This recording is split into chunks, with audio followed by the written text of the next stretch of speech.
Good afternoon. Good afternoon, everyone. Thank you for joining the ICMCP Engage webinar. Today's webinar is over social media branding, and we have three wonderful professionals that have decided to grace us today and kind of talk about some of the ins and outs, a little bit of housekeeping. We have a Q&A at the bottom of your screen.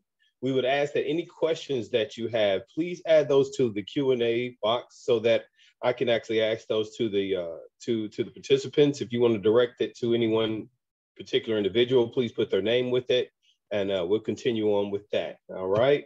So my name is Kevin Dodson. I'm the Career Placement Committee Chairman for ICMCP. We have Wenhan Chen, Mark Galvin, and Kevin Ames. Excuse me. I'm going to allow them to say a little bit about themselves, beginning with Wen. Always ladies first. So Wen, if you would. Awesome. Thanks for the handoff, Kevin. Hello, everyone. My name is Wenhan. I am the consulting practice lead for Intercast Staffing. We're actually a specialized cybersecurity recruitment agency. So I've been in the recruitment world for over 7 years. So imagine how many resumes and LinkedIn profiles and candidates that I've spoken to and reviewed in those 7 years. So that would be kind of my contribution to the expertise, and hopefully I'm able to give you guys some nuggets of knowledge as well. Awesome, awesome. Mr. Galvin, Mark, if you would. Kevin, thank you. And it is good to be with all of you guys today. Wen and other Kevin, it's good to be with you guys here today as well. So I am the founder and president of a company called ePresence. We are a full service social media agency. That probably describes for you guys a lot of what we do. The uniqueness of our offering is we understand it's not just about a company social media account, and that is not just LinkedIn. We manage all platforms, but it's also the personal side of professional social media that's important. So we manage company as well as individual accounts. And I'll spend a lot of time today talking about those individual accounts. We also offer webinars. And in consulting, there's a lot of companies out there that would like to have somebody just come in and say, hey, how can we do things a little better? We like to offer that as well. So it's great to be with you guys today. We're going to talk a lot about LinkedIn, and I cannot wait to get into it. But I think we have to hear from the guy who makes you look great first. Right, Kevin? Right on, Mark. Thanks for the great toss. I'm Kevin Ames. I'm a certified professional photographer, and I provide services of making headshots that people really want to share. And in my section of the program this morning or this afternoon, or whenever you're watching it, I'll be showing you examples and questions to ask when you're vetting a photographer to make your headshot. And if they can answer the question, well, you'll see more later. But I've been doing this for decades, let's put it that way. I started in film, and I was an early adopter of digital. So I've written 4 books, including a dummies book, and I've had a magazine column on professional photography for 11 and a half years in Photoshop User Magazine. So that's just some of my creds. And now it's on to the other Kevin on this show, Kevin Dodson. And I go in for the long ball. Thank you so much, everybody, for your input, definitely for your candor and your professionalism. So we'll jump right into the media. As you know, like I said, I've been in the cybersecurity industry, logistics and whatnot for, 25 years or so. And so my passion is trying to help everybody with as much knowledge and information as we can. So with that, we're going to ask our first question of our panelists today. What are the key areas someone should focus on in a LinkedIn profile? I'll start with Wen as the recruitment champion, and then we'll move on to Mark and continue on from there. All right, Wen? Sounds good. So, I mean, I don't know if you guys have ever heard the saying that a recruiter takes about 6 seconds to review a resume. That does hold pretty true, unfortunately or fortunately. But it is very similar to the LinkedIn. So, I mean, just off the top of my head, a lot of things that we're looking for kind of those first 6 seconds, the professionalism. Kevin Ames is going to chat a little bit more about, the headshot and what you can do to really kind of upscale your LinkedIn profile. But definitely, is the headshot and the photo there, first of all, and is it good? Is it someone that, you know, I definitely want to look forward to having a chat with? And then kind of scrolling down, okay, what are the details that are actually included in LinkedIn? You know, do you tell me a little bit about yourself? Do you tell me a little bit about what you're looking for? And, you know, going into the actual experiences, do you actually, you know, expand on the work that you're currently doing, or the projects that you've done, or the classes that you've taken? My philosophy on LinkedIn, and, you know, definitely anyone feel free to disagree, is it's your resume, but a little bit more personalized. So, you know, feel free to add in some jokes or some, you know, use more like I and we words on your LinkedIn. I mean, it allows you to get a little bit more personal and have your personality shine through, compared to a resume, which should be, you know, fully professional, fully third person, etc. So, I mean, really quickly, I know that's a lot I've already covered in what I review in kind of that first 6 seconds, but generally that's what I'm looking for. And I don't know, Mark, if you have, I'm sure you have a lot to add to that. Well, first of all, you are someone's audience. And I think that the first thing you think about on LinkedIn is we all become marketers.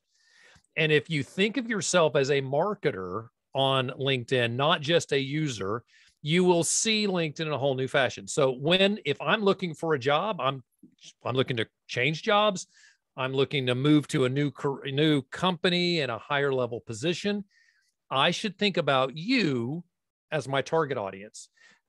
Contouring my LinkedIn profile to you would be, I think, super important.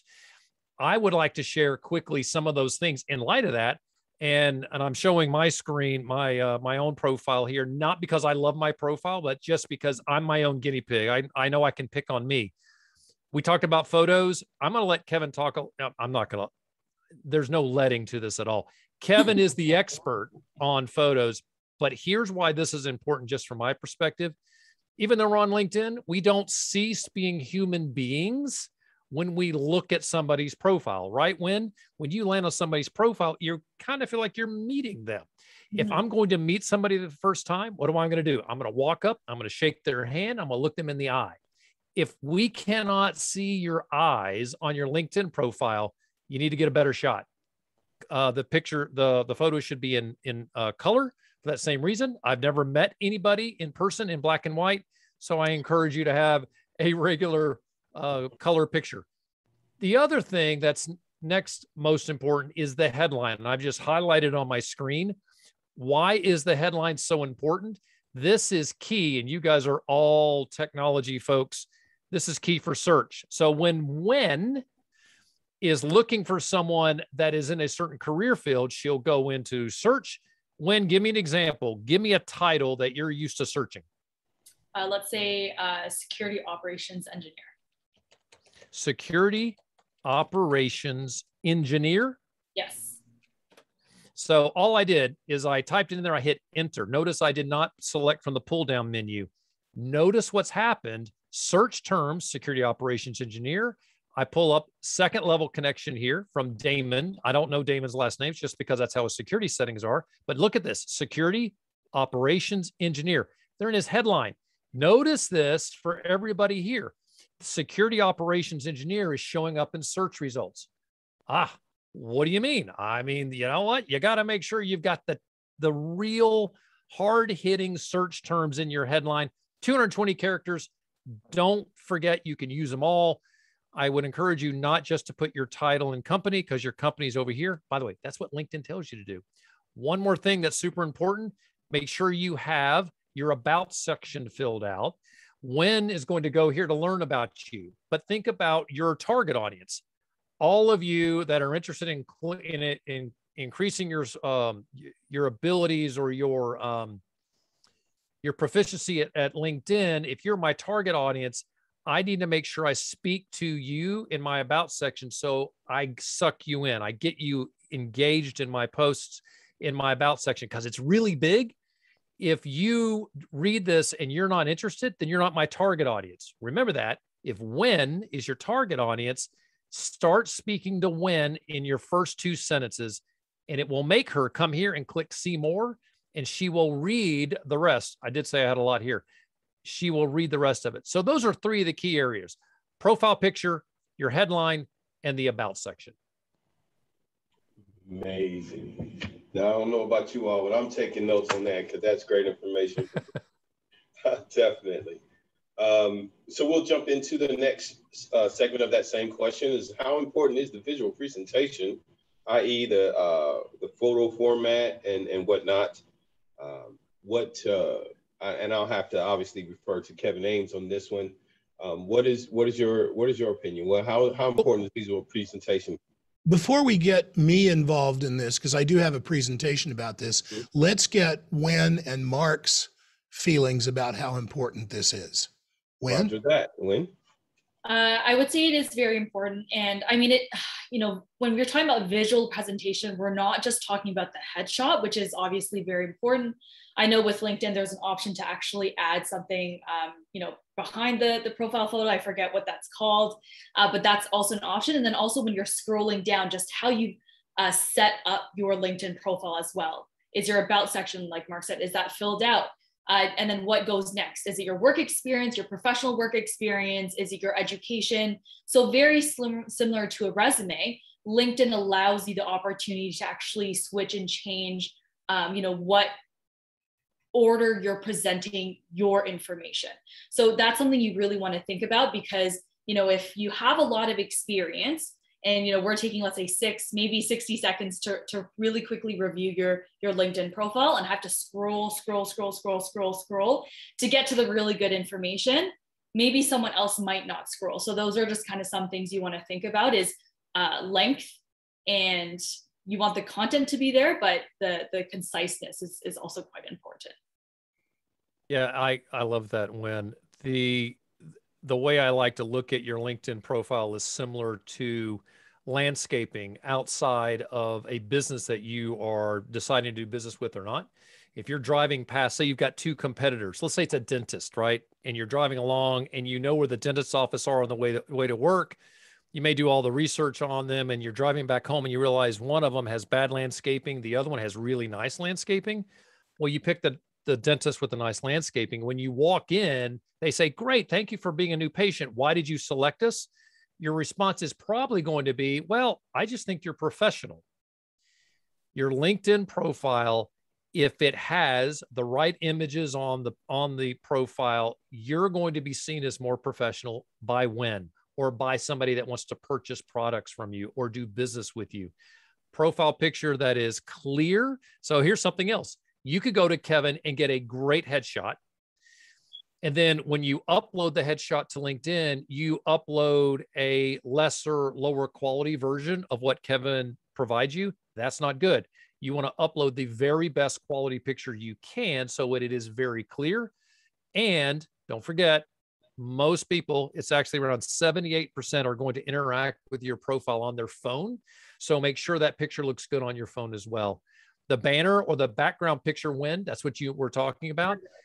You can get a generic version of that and get something that provides texture that's not a branded. I have a branded background because it's part of my gig, right? But you don't need that. Just have some sort of texture back there.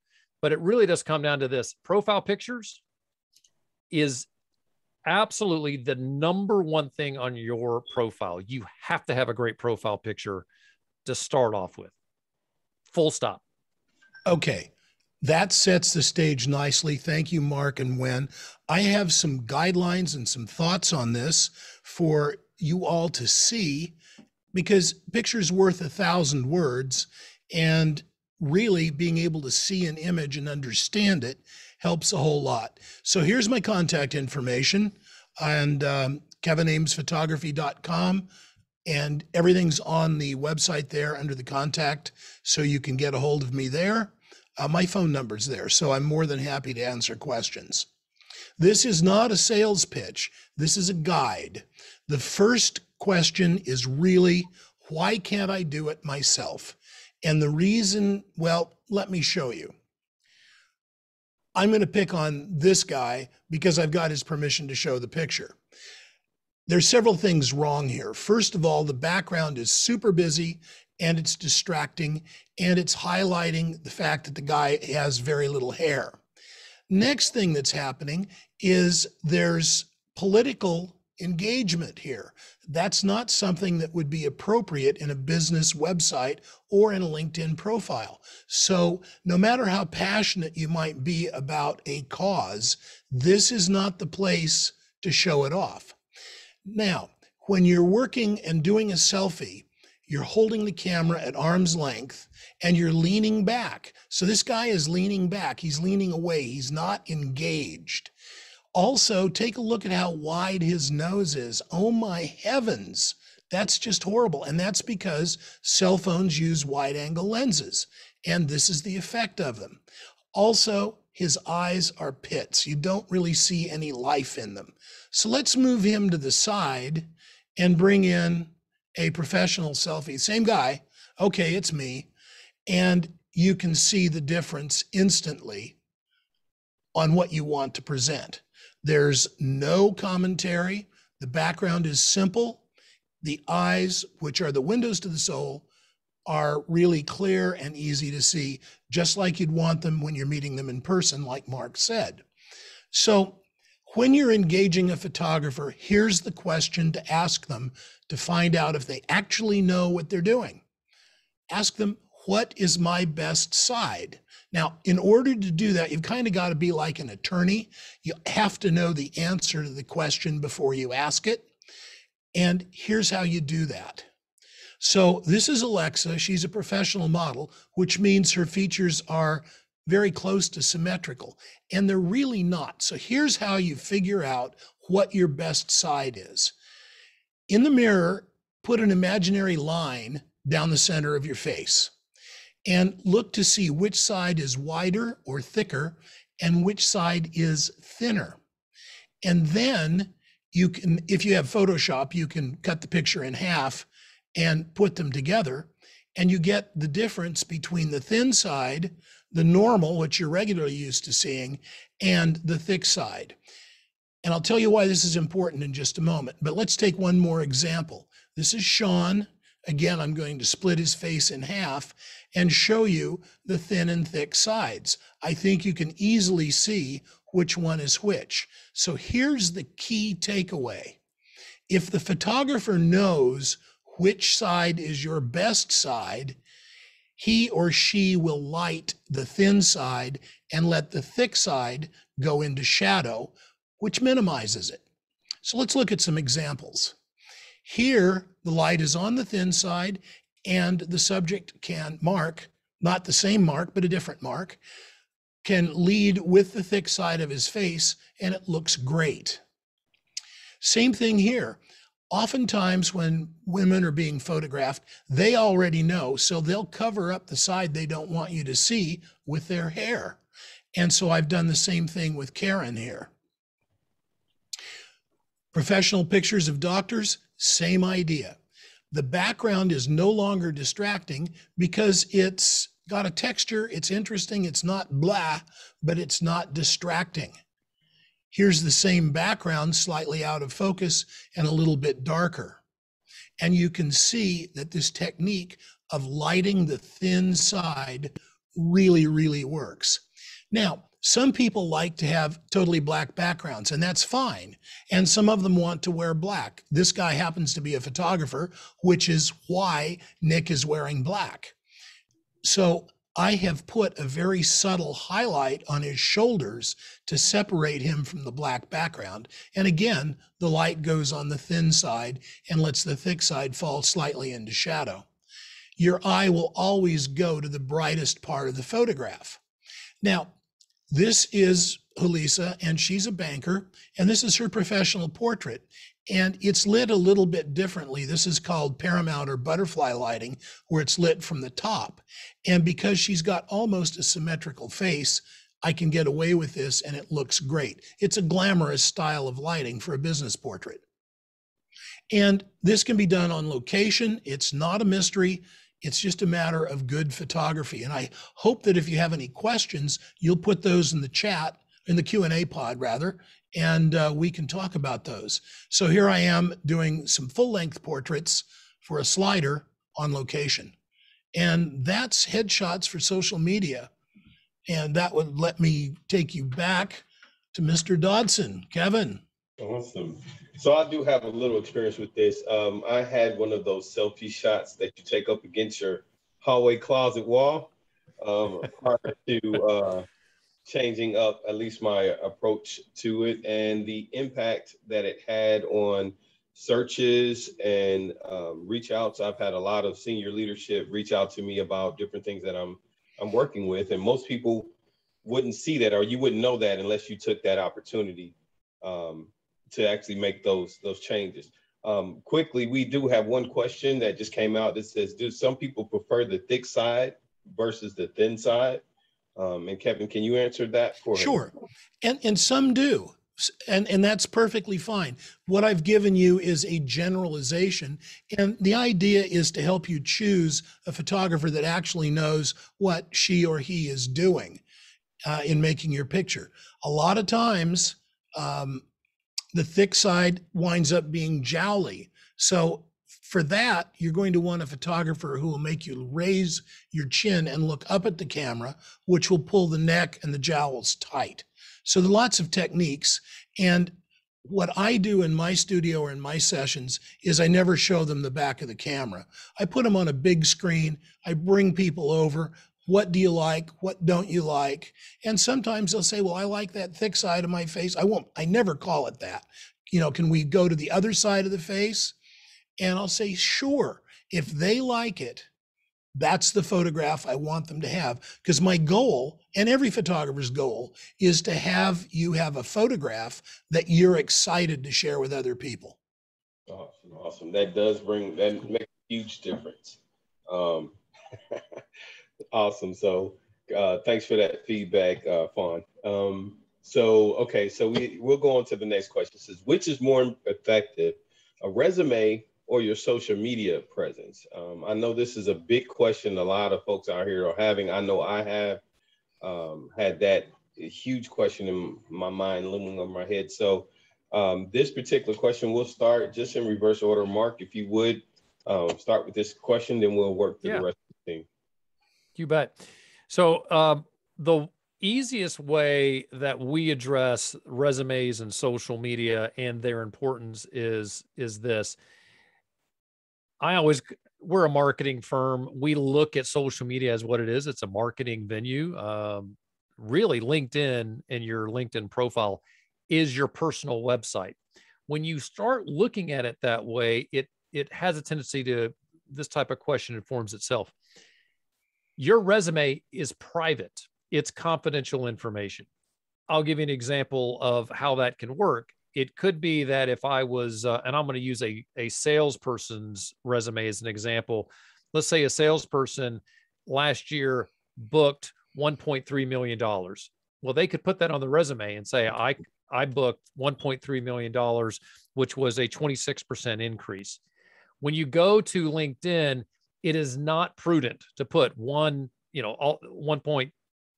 million or whatever the number was that I said. You don't want to put that on your LinkedIn profile because that is confidential information. But you could say grew sales by 26%. So your LinkedIn profile is public. Your resume can have confidential information that is still germane to helping you achieve your goals. And I would encourage you, your resume and LinkedIn should show a lot of what you've achieved, not a description of what your job is. For example, Wen gave me a title before to go out and search on LinkedIn. She has a good sense of what that job is. It is possible that someone with that title is doing something more unique. They should list that, but don't tell Wen, this is what I'm doing in this job. She already knows. She doesn't want to read that. But if you show the way you were more successful, the awards you achieved, the ways you made yourself more effective in those roles, that's good. So the difference between the two is I don't think one's more important than the other. They both have very important roles. When you walk in and you're applying for a job, you should hand over your wonderful resume, but do know that your LinkedIn profile has been looked at all the way up to the point that you walk into the room. Something else before I stop talking here, it is don't put your resume on your LinkedIn profile. You want to make sure that someone contacts you, that it's the next step, and then you hand that resume over. Again, it's confidential. You don't want it out there. And honestly, there's a lot of information on your resume that you don't want to be public in the public domain anyway. So that's how I would look at the difference of the two and the value of the two. Wow, that was good. Wen? So I think I'll approach it a little bit differently, although I do definitely agree you can't really have one without the other. Although if I had to choose only one, I mean, in this day and age, with the fact that, you know, LinkedIn has its own job boards and you can apply for jobs directly on LinkedIn. If you like, if it came down to it and you had to choose one over the other, I would probably choose a platform like LinkedIn over paper resume, because, you know, Mark made a great point. Your resume is generally going to be private. People don't receive it unless you send it to them or you put it on a job board, and then, you know, the recruiter or the hiring manager or HR talent acquisition goes to that specific job board to look for your skills. So the resume is still extremely important. So, I mean, if you guys haven't had a chance to take a look at the recording on our, you know, resume best practices webinar, I would definitely suggest you guys take a look at that. But when it comes to LinkedIn, LinkedIn is an opportunity for you to, like Mark said, showcase some things, that unique things that you're doing that might not have the best, you know, you might not have as much room for on the resume. The other thing I would say, just, you know, coming from kind of that recruiter background, is yes, make sure, you know, if it's confidential or proprietary, don't put that information on, but it is going to be very important for you to actually put in, you know, specific technologies. Because if we go back, let's say, to this, you know, security operations engineer search, or like a SIM engineer, for example, you know, I'm going to be putting into my search on LinkedIn Recruiter specific SIM technologies, right? And if all you have is SIM engineer, but not Splunk, for example, then your profile might not come up. And I mean, you know, I might be looking for verbs like implemented or engineered or designed. And again, if all you have on your LinkedIn is just SIM engineer and no other information, then your profile isn't going to come up. Because realistically, if I'm looking for jobs, you know, across North America and looking for just SIM engineer, I probably have like 20, 30, 40,000 profiles to go through. And so my only way to narrow it down is to add in the specifics of the technologies or the verbs that people would add on their resume or on their LinkedIn rather. So I think it's kind of the best of both worlds, where you obviously need to keep things professional. You know, you can make it a little bit more fun and a little bit more personalized to you as a person, but it is going to be extremely, extremely important to make sure you take the time to dial down, you know, from a technology, you know, job responsibility function process, what you're actually doing the day-to-day. Because if all you have is SIM engineer, I'm sorry, your profile isn't going to come up, even though you could absolutely do the job. So it's kind of a situation where you get out what you put in, and you putting in the work to make sure your LinkedIn resume is as presentable as possible, you know, as professional as possible, has the nice, best headshots possible, and also has the best information possible, is really going to set you up for success. So super long-winded answer, my bad, Kevin, but yeah, I would say both are extremely important, but they have different functions at the end of the day. Awesome. Hey, Kevin, I see a question while Wen was talking, and Wen, I'd love for you to look at this question that's popped up. Do you mind if I jump into that, Kevin? Go ahead, Mark. So the question is the recommendation not to list full experience under the section on LinkedIn? And this is a super question, because I want you to remember who your audience is. If the information of your experience will speak to Wen, and I love this that Wen's here, you want to make sure you're giving her the data that she needs, that's going to influence her to contact you for an opportunity. If you have experience that doesn't apply, then it may not make sense to list that on LinkedIn. I would recommend that you think about that for your resume, but again, it's all about your audience. And I give you a personal example. I spent 28 years in the hospitality business. My first couple of jobs in the hospitality business was I was working at a front desk. I worked as a bellman, and I worked in housekeeping. So those are great jobs. When I was in the hotel business, I left them on my LinkedIn profile. When I moved into social media, they are no longer on my LinkedIn profile.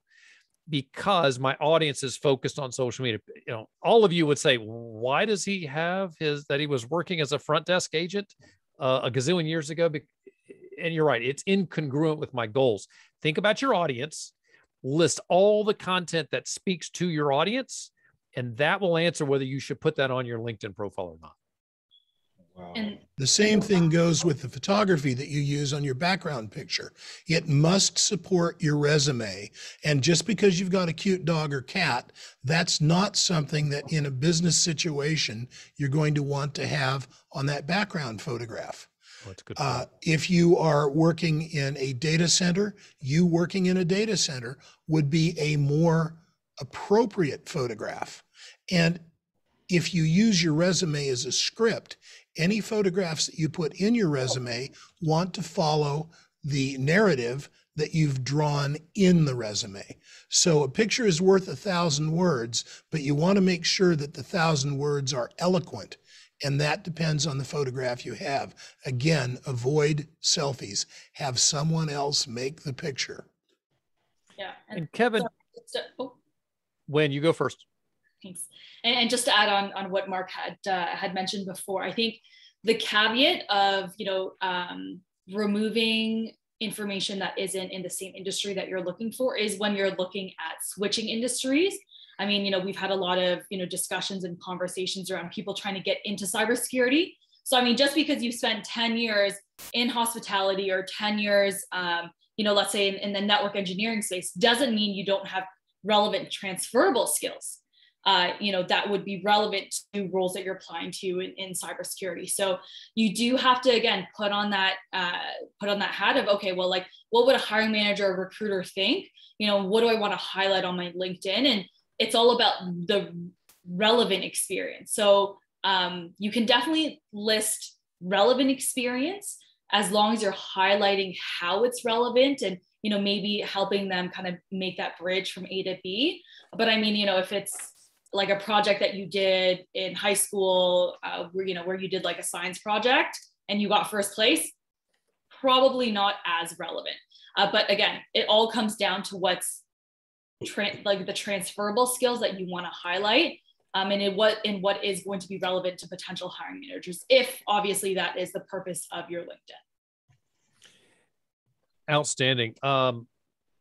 Kevin, you said something about background photos, and one of the challenges with background photos is it's easy to find. You might find a photo, but it may not be of good quality, and it becomes pixelated. So I'm putting in the chat box, my recommendation is a website called Pexels.com. If you go to Pexels.com, you can get free, what's the right term for this, Kevin? These are pictures that you can use and not break a copyright. Royalty-free stock. Thank you. So you can go to Pexels. These are photographers that have put those on there. It is a great place to go get a background photo, not have to worry about royalties, and get a high quality picture that is a 1548 by 396. And those are, that's the largest size image that you can put in LinkedIn. And I put that in the chat box. Right. Oh, so Kimberly, this is awesome. Canva. If you've got Canva, that is a great place also to get banners. It is, and plus you can customize them there. We make all of our banners in Canva. So that is a great tip. I do mine in Photoshop. I don't know how to use Canva. I've actually recently learned, so I'm doing the same. You'll see changes to my profile coming soon. So we do have Donnie Green had a quick question, and it kind of goes along with what we're talking about. So he says, he was a pen tester for 6 years, or he was a pen tester 6 years ago, and no longer wants those offers. Should he remove it?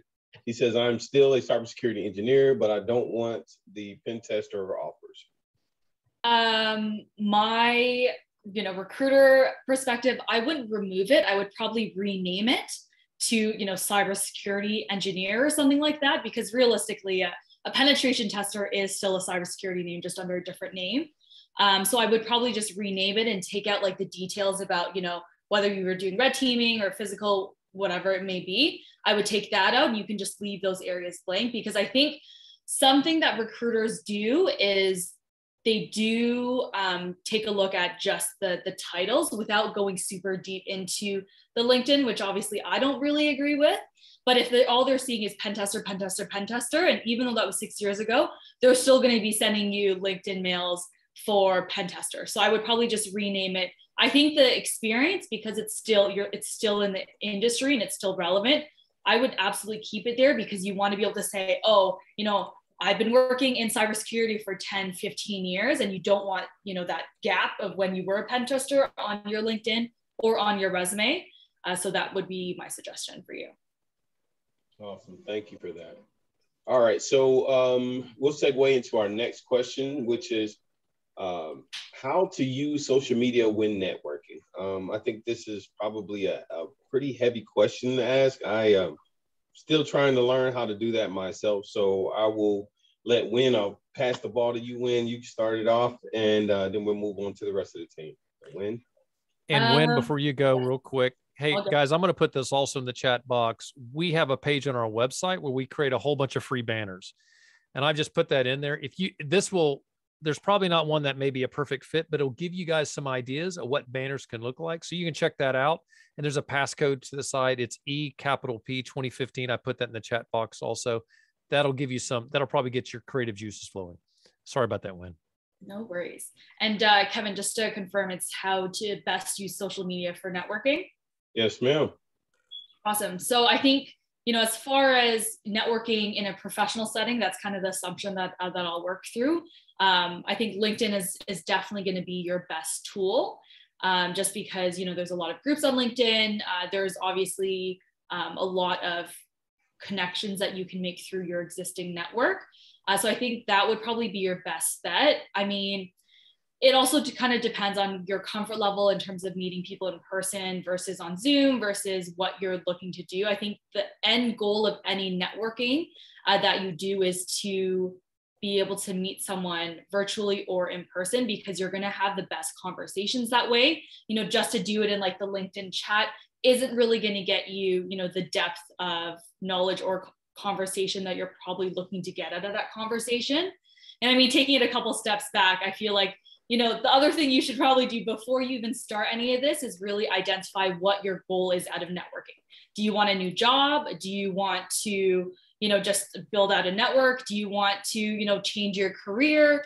Are you looking into whatever it may be? I think that defining what your goal is of networking is your number one, because you can't really create a good target list unless you have an idea of what your goal is. And I mean, I can probably go on, but you know what, Mark, I feel like you probably have some stuff to say as well, and we can probably just— You're killing it. Back and forth. No, I love this. Everything starts with, if you guys were going to build a website, you need to start off and figure out, what is the plan? Who's my audience? How do I want to communicate them? What's my goal? When you said that, if you're going to network on LinkedIn, you have to understand what is your goal. You can step into LinkedIn and just get lost and connect with a lot of people who are not going to support your mission. Figure that out first. Then remember, the way the LinkedIn algorithm works is that someone that is connected to someone you're connected with can find you faster by being a second level connection. I did a search before. You guys saw the search results were all second level connections. So if I am connected to someone who is connected to Wen, and when she goes into search, I have a good chance of showing up as in those search results because I'm a second level connections. The next thing is, when you start to network on LinkedIn, do know that it is not cool to be a creep, right? Don't step up and try to network with somebody and and ask. Don't say something that is awkward. Be human. Be natural. It is fine if you were to go to Wen's LinkedIn profile and say, Wen, I've got a question about this career. Do you think this is a good place for me to look for a job? Now, Wen may not decide to answer you, which is fine, but she might. She may respond to you, and next thing you know, you're on her radar when that position, it may be open with her firm right now, or it might be open in the future. That's smart networking. And you're asking a very common question. do you think this is a position that would be good for me to move into? She's going to land on your LinkedIn profile. She's probably going to connect with you. How many connections do you have on LinkedIn? Oh boy, like 8,000. Yeah. So she's connecting to so many people. Always connect to recruiters. I'm just telling you, if you're looking for a job, every recruiter you can connect to, the search results will really push you up. And these are companies. Companies are connected to Wen. And by being connected to her, you have a chance to show up on those search results. So there's the Wen opportunity. The other thing, and this will be and there's so much I can talk about. Wen, you and I both could go on for an hour just on this. The other thing is, if there's a company that you're interested in joining now, or you think they do good work, interacting with somebody in that company is a good idea.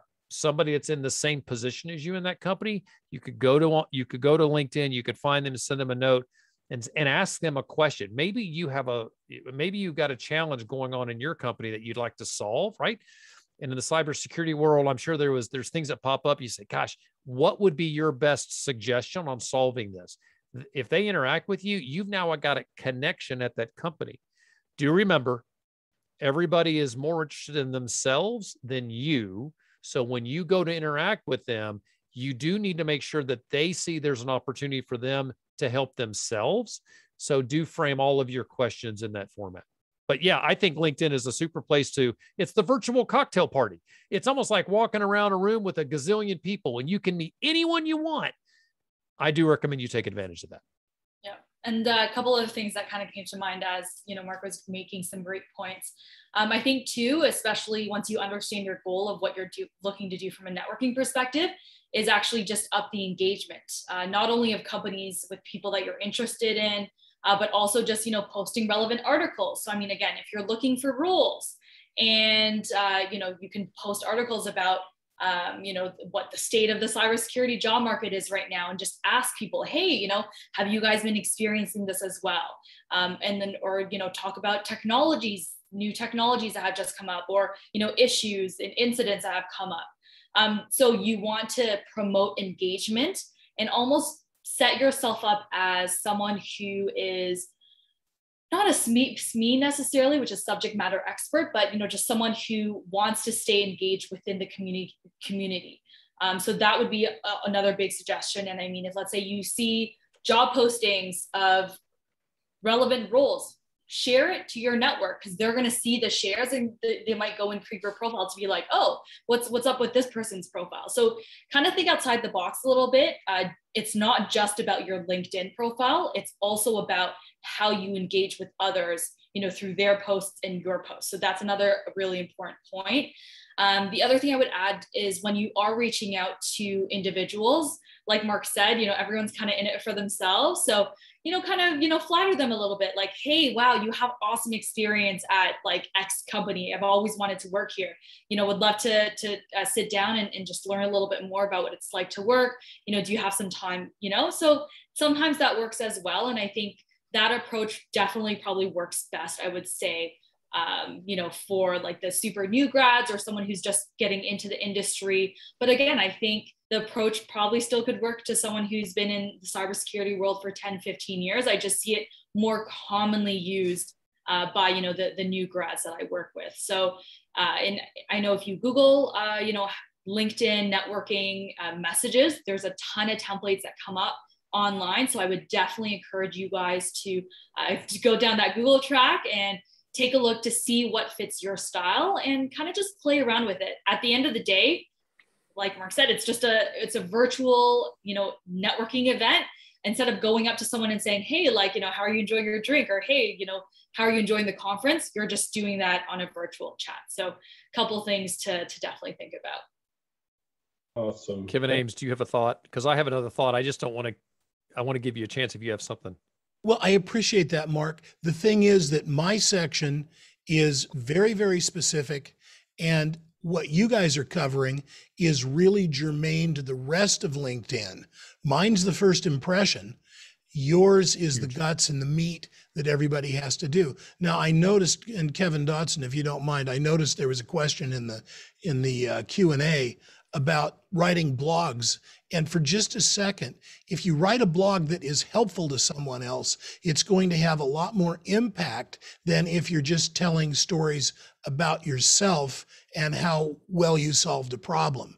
So keep in mind that blog posts, to be effective, and the reason I know this is I do write for an educational blog called photofocus.com, and I've got almost 1,000 articles and posts up on it. So while my website doesn't have many, my educational area on Photofocus does. And it's all about helping people, and that will come back and shine on you in an indirect way, but in a very, very good way. So that's my comment, and you two are really carrying it well. Well, that's awesome. Thank you. There's a couple, I'd love to talk a little bit more about when you're networking on LinkedIn. There's this interesting dynamic that some people lose focus when you're working on LinkedIn because you think you can transfer what you're doing on Facebook and Instagram to LinkedIn. And I like to compare the way you should communicate on LinkedIn to how you communicate in business and personal. And I got a perfect example. If I meet Kevin and we're having a hot dog and watching the baseball game, I'm not going to say, "Hey, Kevin, how much money did you make last month?" That is not appropriate because that is a personal environment. And in a personal relationship, as he and I are sitting watching a baseball game, that is not a question I should ask. However, if I was sitting with him talking about his social media and how we should optimize it, I could say, "How much revenue did you bring in last month? And how much do you want to bring in next month?" You see the difference in those. And the difference is we communicate differently when we're in a professional setting and it's accepted, and we're in a personal setting. LinkedIn is still the professional setting. And what you should do is approach it that way in the beginning until you get to know someone or you see their style may be more relaxed, then you can go more relaxed. If you're talking to somebody that is of the opposite sex or gender, you make sure that you got to be careful on how you communicate to them because you could come across as a creep. So, and that is not a professional word, but it's an honest word. I do recommend that when you start to communicate to people on through LinkedIn that you, and when you said this is awesome. If you can pick out something that's about them, I'll give you an example. When someone hits me on LinkedIn and they say, "Mark, I heard your last podcast where you were interviewing Bill Courtwright and you guys were talking about this. I thought that was interesting." I'm totally in because I just want people to listen to my podcast. So it is about me. They're hitting me with something that I really am excited about and I respond. So I find a way to connect with people by engaging with something that you can see on their LinkedIn profile. If anybody, for the record, anybody does a podcast, go listen to a podcast and you respond to them. "Hey, I heard this podcast, a podcast about this." They're going to love that. And that will help you engage with those folks. Regarding blogs, exactly what Kevin said. And I think Wen will probably agree. If you're doing blogs showing your SME, I love that new word, Wen, I'm going to use that, being a subject matter expert, and by exhibiting that will help you influence people to look at you for those positions. It also activates the algorithm in LinkedIn. The more you post, especially if you post in the LinkedIn function, it's called publishing articles. If you get to your own page, you'll see write an article. That's actually writing a blog. It's the same sort of thing inside LinkedIn. Putting that in there is really great for the algorithm. More people will find you. More people will see you if you write articles, i.e. put your blogs on LinkedIn.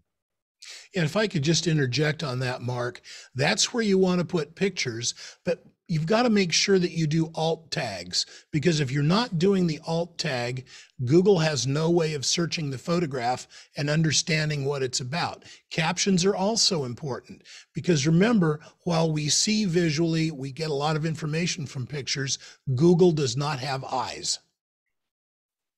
Well put. Awesome. Thank you. So yeah. I think we had just sorry, go Kevin. Ahead. Yeah.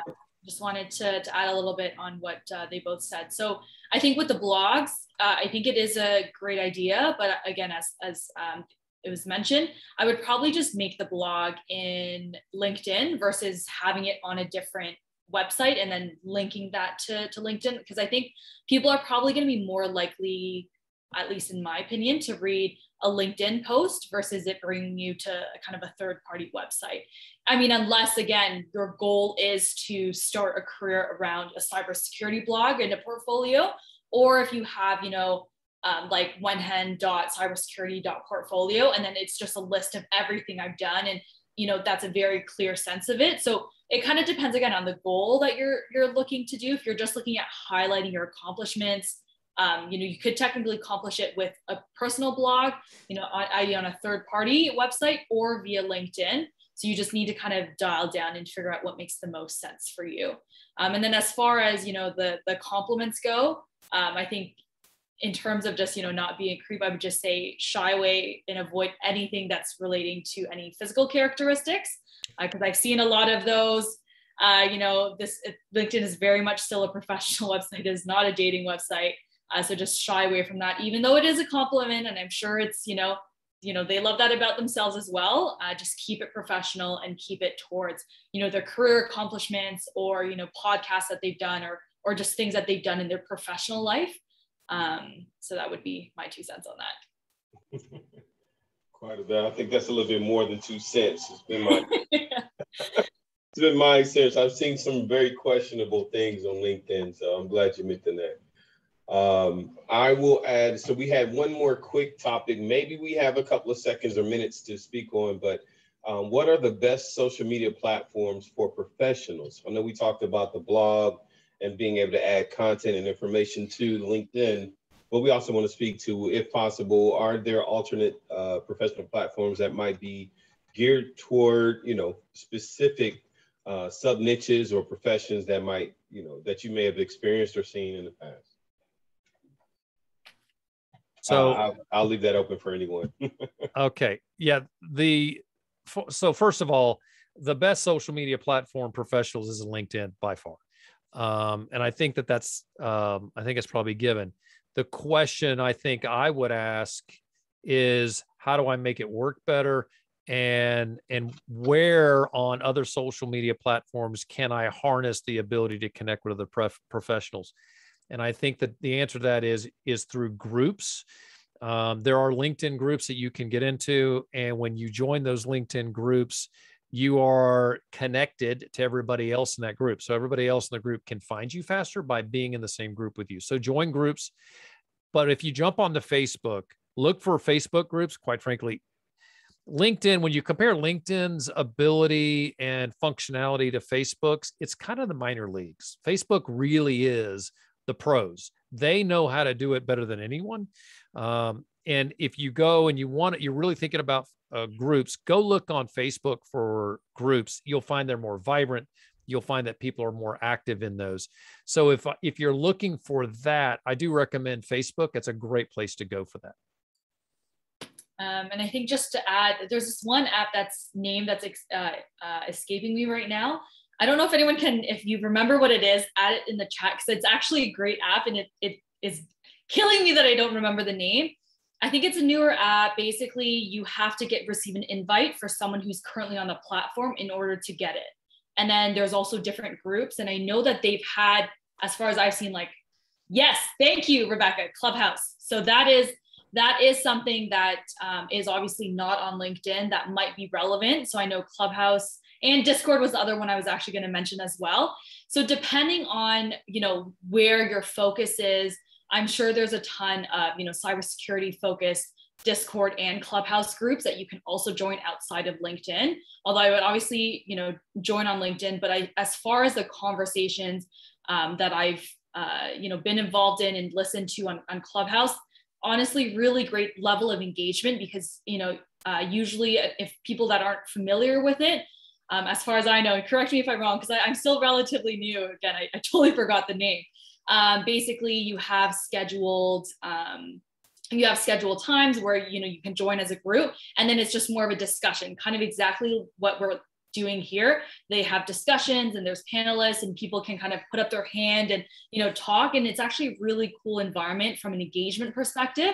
And I think the people that join groups like that on Clubhouse and in Discord are probably the people that are going to be best to network with as well, because like Mark said, sometimes LinkedIn groups can be a little bit dead, I guess, would be the best way to describe it.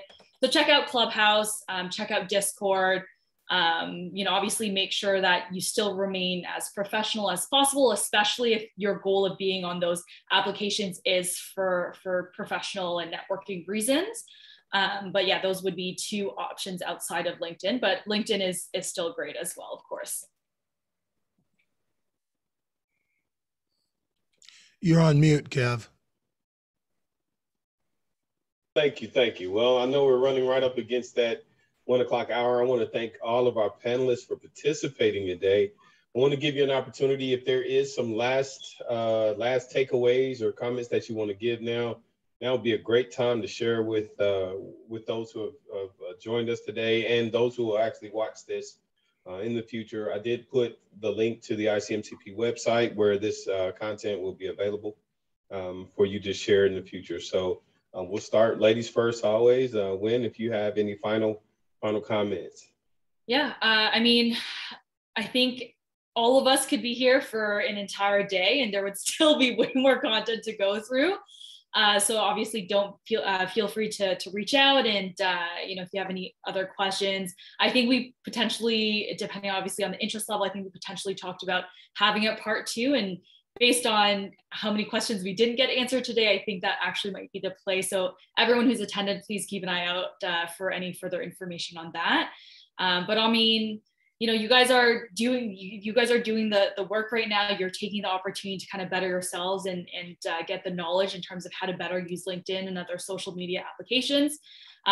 So keep on having that level of intellectual curiosity, keep on asking the questions, keep on attending events like this, and definitely best of luck. Thank you. Mark? One last little takeaway nugget is to make sure all of you guys are looking at your skills and endorsements section on your profile. And so if you look down under skills and endorsements, you can click add a new skill. Make sure you've added all those skills. This is great for the algorithm. It helps people find you. But because of you guys are in a technology space, click this button here, take a skill quiz, and I did click it, I swear. There we go. And you'll get options. It's not popping up. There we go. You guys have an opportunity here because there's some technology tests that you can probably take.